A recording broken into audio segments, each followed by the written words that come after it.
Kaip Dievas mus mato? Amžina meilė, aš pamilau tave. Todėl nesiliauju tau reikštis ištikima meilė. Jeremijo knyga, 31 skyrius, 3 eilutė. Tiesiog pribloškė, kaip stipriai Dievas mus myli. Jis visagalis visatos kūrėjas, šventasis soste. Tas, kuris vienintelis yra geras, myli mus ir lieka mums ištikimas.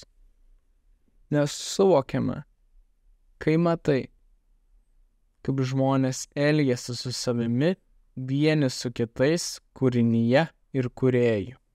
Ir vis dėlto jis lieka mums ištikimas.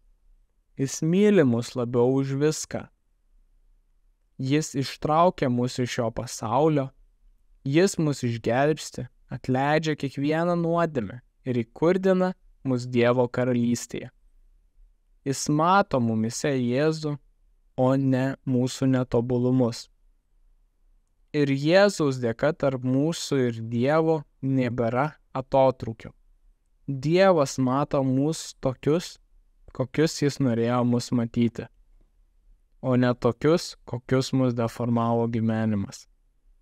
Jis su mumis pasieks savo tikslą, jei laikysimės arti jo.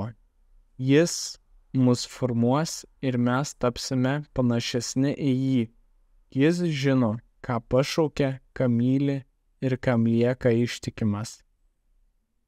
Jis jau žino pabaigą ir tikslą, todėl jau gali matyti mus kaip perkeistus, pašventintus žmonės savo sosto kambaryje, nuplautus, aprengtus baltais spindinčiais drabužiais ir su nauja širdimi. Ačiū tau, Jėzau, už mūsų atpirkimą. Tu nuplauni mus nuo visų kalčių ir išlaisvini iš bet kokio blogio. Tu laikai virš mūsų savo ranką ir saugai mus. Tu turi mums tikslą ir jį sieksi. Tu esi mano gyvenimo viešpats.